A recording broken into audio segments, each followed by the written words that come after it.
Season 2 of the Pat and JT podcast. Oh man, I'm here at last. The best time, always gonna be the best. Come on! Exclusively on the Hurrdat Media Network. We got to be careful because 2 days in a row, we have Nick on.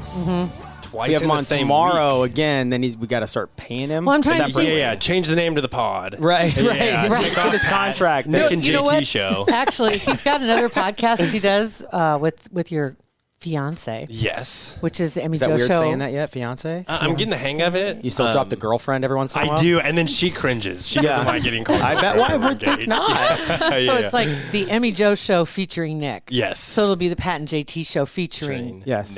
Nick. Yes. I mean, that's what it is after you get married. It's the marriage featuring Nick. Like, it's Nick. It's Emmy's marriage featuring Nick. Yeah, and she's Emmy's asking me- wedding featuring Nick. Well, she's asking me all these questions about the wedding, like what colors do we want? I'm like, I don't care. You can pick. This Tell is me what your- time to be there. Yeah, Right. exactly. And then that comes off insensitive, but guys 'Cause you really don't wanna take care. part. You don't well, wanna- yeah, it's like we want to be part of it, but We need us to bring being part Andrea of it, into like this, too. Oh, Yes, yeah, yes, Andrea. okay. I actually didn't care at all. So yeah. 2021, I guess. Yeah. Like, whatever. So we have my friend Andrea Kampen on the show today. Andrea is a Nebraska musician.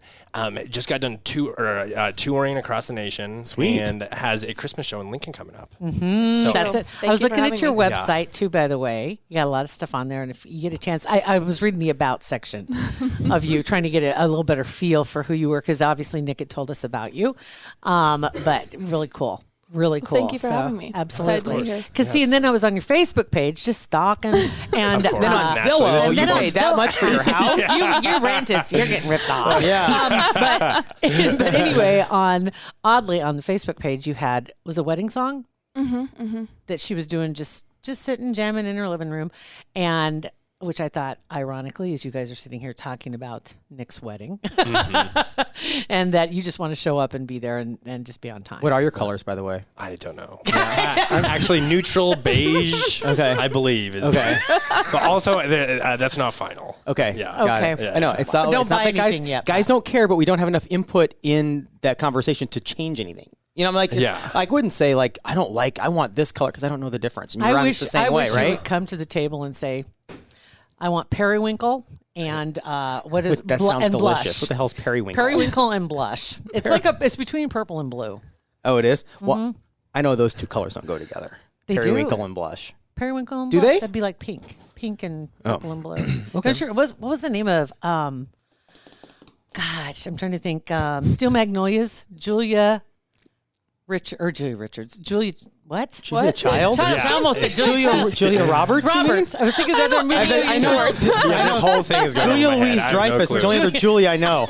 I was out of Julia's. Yes. No, and she has her colors. Remember, it's like two shades of pink or something like that for her wedding. And it looked like Pepto-Bismol. It's Yeah, like I spilled remember all that. over the place. Yeah, it was funny. But anyway, I think you should go to the table and just demand some colors and see what she Start says. being a diva. Yeah. What are the two like most anti wedding colors? Like Black and orange- red. Orange and black. Orange and black. Yeah. It has to, or I walk. Yeah, that's it. This is a non-starter. Lay it down. Or I walk. Stop. Right here. She'd laugh. But she's not walking silly anywhere. boy. Yeah, she would laugh. She would laugh. Yes. So anyway, back to why we had Andrea on the show today. Yes, her Christmas show's coming up, and I saw. So it's Friends and Family was the marketing, and she can get like her whole like friends. She has a very tight circle of friends and family. That's all very musical. But I saw it was like, I'm going to invite all my friends and family to the show. Oh, that's awesome. So it's turning into a whole family gathering. That's cool. Awesome. Yeah. Yes. So how would you describe yourself? I know what I read in the about page, but from Yeah, I mean, like musically, so like acoustic folk singer songwriter, and yeah, that's probably the best way to describe it. And you're from here? From Lincoln? Yeah, I mean, originally from Ann Arbor, but grew up outside of Lincoln since I was very little. So Sweet. yeah, Nice. As I mentioned you mentioned Nebraska author Willa Cather in that page that kind of contributes to some of your music or some of yeah, your totally. Right? I read a lot and I write a lot based off of what I read. And Willie Cather, amazing, love her. She inspired a lot of my previous album, Old Country. So, interesting. And you've got several albums. Yeah, Right, I that saw spell that is too. my second full-length album. Just came out in August. See, I did my homework. Wow, Man, I guess. amazing! Yeah. That's pretty awesome. We're so prepared. Man. Exactly. So you just got done on tour. Like, where'd you tour? So I opened for the Wood Brothers in Texas, Oklahoma, Missouri, and then we finished in Nebraska. And then I went up north for a while, opened for Joe Pug. I also did a headlining run in New England before both of those tours. This is totally out of order. It's okay. But yeah, so that's where I was this fall. That's very awesome. Nice. Very nice. When did you start performing for people? So I grew up in a really musical family, so performing was sort of part of the deal? part of the deal. And so, I mean, I started performing like solos and stuff probably like 6th, 7th grade, but I started playing original music more like sophomore year of college. Wow. I always thought it'd be fun because my family's not musical, like at all, 0. And it'd be fun at like Christmas, Thanksgiving, whatever, to have a piano in the house and the whole family just sings. Is that what you're? Oh, absolutely. Yeah, I think that'd be so fun. It's the total dream for sure. Yeah. And songwriting, it's really interesting. I'm listening to a podcast right now, and they're talking to John Ondrasik, which I love his stuff. Remember when he was in town years ago, and we were at that bar where he performed? I was like, what was the name of that place? Citrus? Something Or like it was that? like It was Curves orange. yeah, it was orange. I think it was orange. It might have been called Orange. It might have been. Like it was a really weird. It was and it was weird weird. to see him in a booth was behind so a rad. curtain. He was in a booth, yeah, and they had him performing there. And this was probably 10, 15 years, 15 Oh, yeah, at least. years ago. And but then he sat down in the booth with us and just talked. You know, he's just like the nicest guy. And he was on this podcast. They were talking about his method of writing songs. And sometimes it'll take 45 minutes and sometimes it takes 3 years. Yeah, absolutely. Right? So did you like study study someone or go through some kind of curriculum on learning songwriting, or is that something you just hashed out? I sort of believe that you can't really teach songwriting. I did go to Belmont for a year and studied songwriting, and that sort of is what made me develop these beliefs that you can't really teach songwriting. That's awesome. That's funny. Those who can't do teach. That's There was a funny. lot of unlearning to be had there. So to me, it's more cut that out. I'm just joking. I love it. To me, it's more good songwriting comes out of a lot of listening, a lot of reading, a lot of listening to people, and then kind of just getting out of your way and writing songs. And sometimes it does happen really fast, and other times you work on something for months or years. And yeah, I think it's more about trying to write something that means something to you and being true to who you are than it is about like trying to write the next hit or write the next thing that a country artist will pick up in a demo of 400 songs and then make popular. To me, that's just not my style or method at all. Right. It's interesting. It's so weird that I was just listening to this too, and then talking to you about this. He mentioned something about, they said, well, do you know when you write a good one? And no, he says, I have no idea. No. I think I do, but I don't know. You don't know what people are going to pick up on. And sometimes it seems like people like your worst song. Like the Right. thing you care the least about is the thing people are the most excited about. It's like, okay. I heard whatever. an interview with someone a while ago that said that about when was talking about John Mayer's part of that process of writing with John Mayer, and that Daughter was one of the songs that John Mayer hated and didn't even want it on the album, and he basically begged him to put it into like track 11, like the one that you just throw away, and it That ended is up winning so a Grammy, funny. and Yeah, it's so you weird. just never know. You don't know. Yeah. And also by the same token, you don't want to tell people what the song is about because they make their own story. Absolutely. Right? Especially if you've written the song about something very specific that might not be universally felt. You really don't want people to cling on to that. What I think is funny about songwriting, though, is because you're right, it's about something specific, but it could be you make this whole story about what the song's about, and then if you hear it, like the songwriter will write a song about a spoon. And it's an amazing song. You're like, that is emotional and you find out it's about a spoon, and you're like, that sucks. It's disappointing. Yeah, you don't want to know. Totally. I think my favorite part is that things can be written about something so specific, but still have that broad emotional impact on people. That's a good song. Yeah. It still connects Yeah. somehow, even though they had not anything close to the same experience. Yeah. Interesting. So when you work on a song for as long as 3 years, sometimes, like after you finally get done with it, and you're like, oh, it's finally done. Then you got to go perform it. You're like, I am sick of this song. Yeah, and I know, performing it for like years and years and years, you might get tired of singing them. But after a while, you're like, people are just now hearing about it, and you're over it. Yeah, I mean, I will say it's never taken me 3 years to write a song, but it's more the latter. Like playing the same songs years after years, you get really bored with it, and that's why I sort of like putting songs away for a while, working on new stuff, playing new stuff, and then sort of like bringing back old things over time. That's got to be hard as a performer, and we've talked about this before. When you go see somebody that you really like because you know all their stuff, and they've got this huge library and massive songs, and then they don't play one thing that you know. Yeah. Yeah, it's the worst, right? Are you kidding me? Because that's what you came for, because you've only heard it coming out of your speakers, Right. and that's it. And it's got to be hard, but some art, and I imagine, man, it's got to be like you've got to almost work your mind to get up for the game, so to speak, and like, okay, we're gonna pretend to like this shit again. Yeah. I'm gonna Right. try and put this out there. That's got to be hard. That's Yeah. part of performing. Yeah. Wow. So okay, so what's in the future for you now that this album is out? And she just signed to a major What? record label before this Oh, last burying album. the lead. Yeah. Talking about things out of order. Fantasy Records. It's the same record label as James Taylor and Paul Simon, which would I mean, definitely for the fit this lo- audience. Yeah. Yeah. You should have maybe led with that one. But she also has a show coming up too. Oh, by the way, which she's gonna be everyone on can go attend Letterman to. Yeah. She actually rescheduled Letterman for this. Right. Yeah. Exactly. Talk about that. Talk about the deal. Yeah, so I signed to Fantasy Records last spring. Wow. Yeah, and then they put out That Spell, so it was my first record label. I had stayed DIY for as long as possible. Okay, how hard was that? How hard? I mean, seriously, was it like you wanted to be on a team, or did you like being independent? I liked being independent because I liked having control. A little And Kelly so- Clarkson in there. Yeah, for sure. Spitting image. Anyway, so yeah.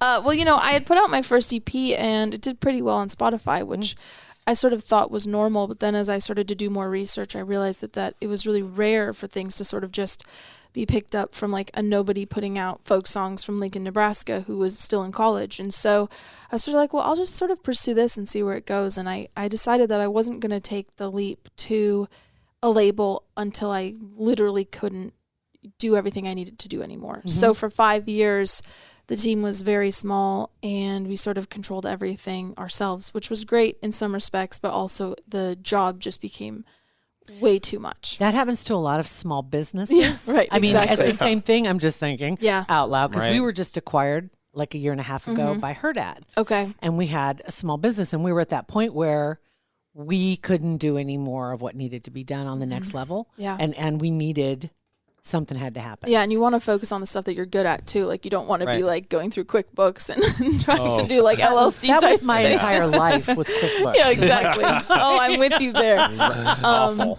But yeah, and then the other thing was finding a company, a label who really cared about the music first. And, that's always a tricky thing. And so Fantasy was sort of the perfect fit at the perfect time. They are very artist driven and they've been great to work with. So it's been a cool first Wow. release. And I mean, what's next? Just writing more, touring more, putting Did out you have some a Christmas multi-record deal with them? Like how many? Have to put For now, we're just putting out That Spell, and then also I have a movie soundtrack coming out as well. What? So Sweet. That's She nice. started a movie to keep on I adding did a things little to- bit of acting. Yeah. I dabbled a bit. What? So what was the movie? Yeah.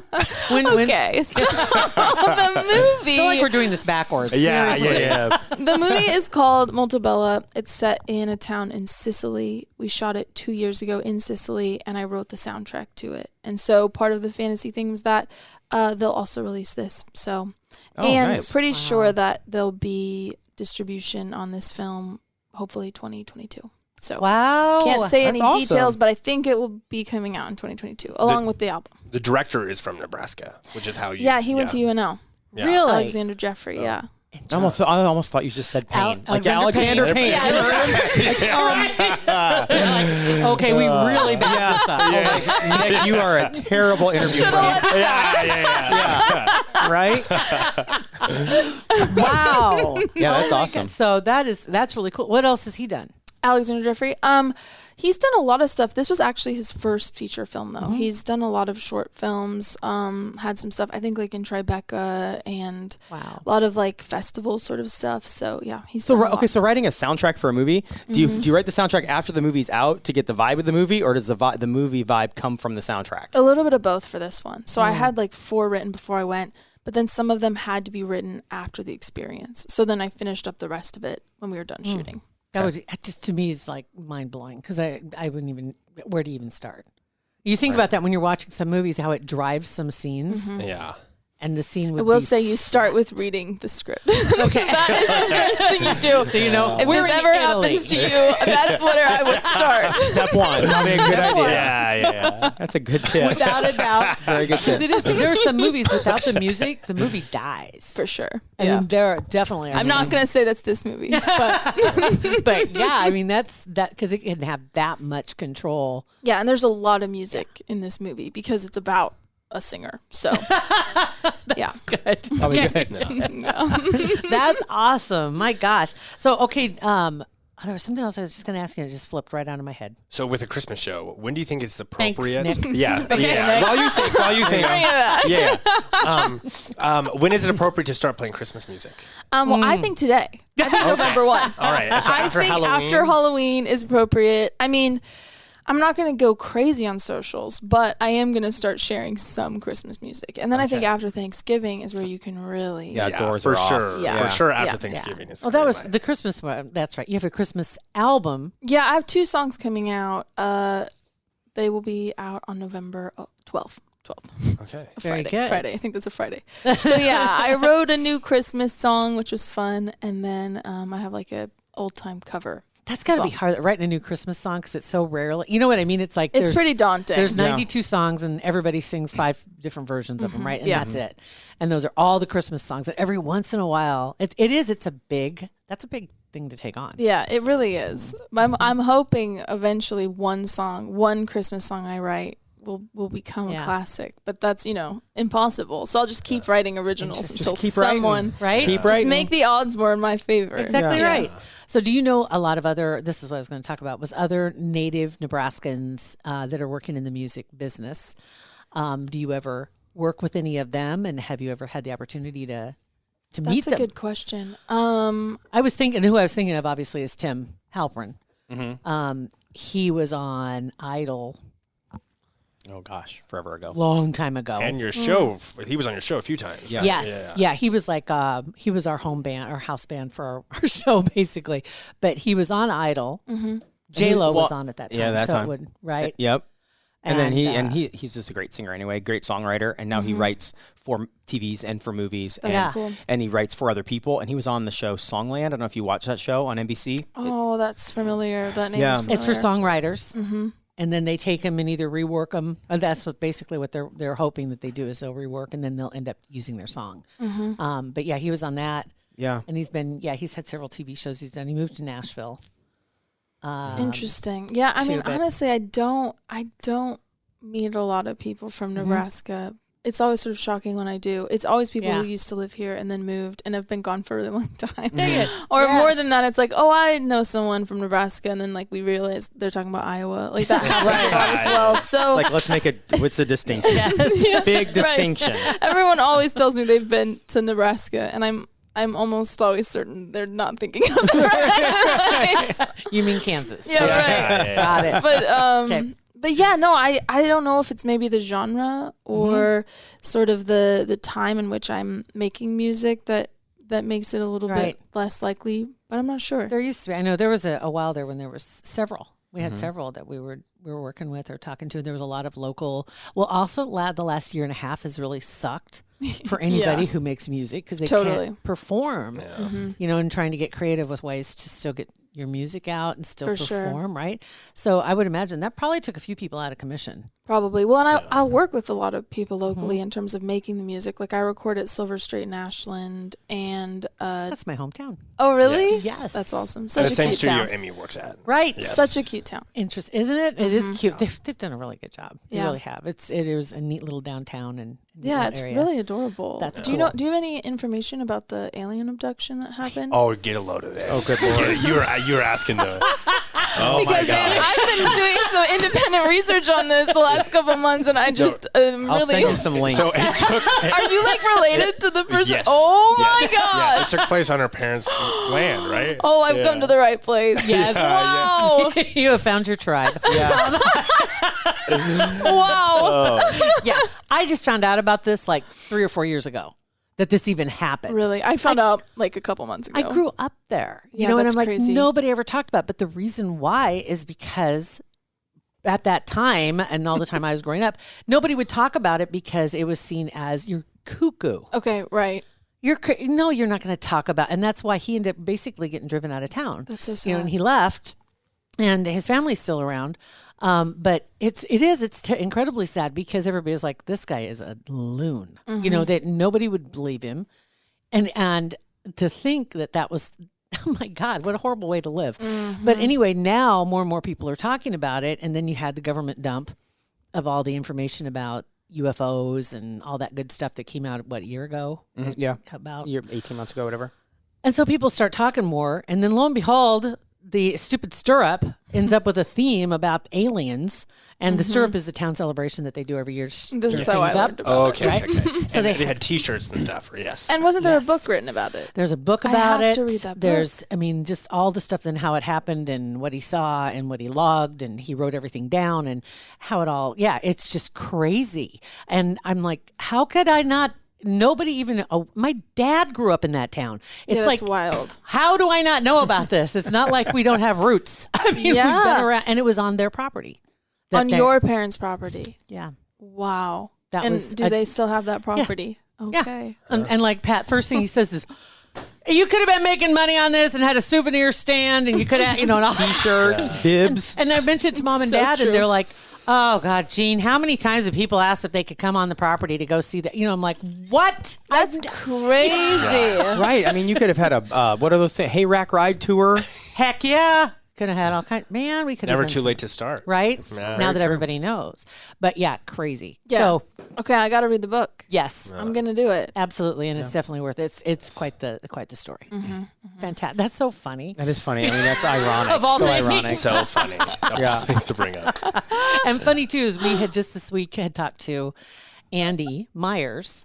And Psychic Andy is what he professionally. He's a psychic. He is a psychic, Wow. intuitive. Ironically enough, his name's Psychic Andy. And And his he's name- psychic. I'm glad He is a Nick psychic. underscored that. He's a psychic. Just making sure the notes are correct. for this Okay, got episode. it. Yeah. And he had on his Paranormal Dads T-shirt when he recorded with us. Paranormal Dads, that's the name of his podcast. He's got a couple other dads that Oh, do ghost wow. hunting Okay. and stuff like that. And Bigfoot is a big part of their stuff, and they're looking into that. And that was the show where I first heard about the landing in Ashland. It's all coming. It's all. Wow. Yeah. I can't believe that you never heard about this. If it I'm wasn't like, for Psychic Andy, I never would have heard of it. Are your parents big alien people? I feel like they just were like, oh, no, if you never talked about It's like it. no big deal. Yeah, they just supposedly it happened over on the west side, whatever. I'm just like, what? And there it's out in a field where obviously it was a spaceship. yeah, they needed the space. Didn't land in a backyard on Clay Street. But anyway, yeah, just that they never even talked about the fact that people would literally come to their house and want to know if it was okay if they went to see To the that spot. field. Yeah. Wow. I had no idea. Crazy. I had no idea. Mind blown. But anyway, yeah, so Yeah. things come full circle. Yeah. Awesome. Well, my now God. we have All right. tickets to give away to your Christmas show, right? Yeah, you do. Yes. Yeah. Okay. We have 2 tickets. Okay. And with the link to enter is either in the episode description or your Facebook page. Both. Yeah, both. It will It'll be be both both. places. Cool. Okay. Oh. And that's cool. So, yeah, just definitely get yourself entered up and check out the website, check out the Facebook page. All those links will be there in our Everything. description Yeah. to Great. people to find you. Great. It's great Thanks to meet you. guys. Yeah. Super nice nice to meet to meet all you too. This Yeah. is fun. Thanks for the intro, Nick. Yeah. We appreciate it. Yeah, of course. You say slightly sarcastically. Yeah. I'm happy to help. I'm happy. They learned a lot. Yeah. From that intro. You got to work on your outline. Yeah. Yeah. Psychic will be underlined. Yes. though. That's for damn sure. That's gonna be the name of today's episode. He's a psychic. He's a psychic. Yeah. Just so you know. Thank you guys for listening. Pat and JT Podcast, a Hurrdat Media Production.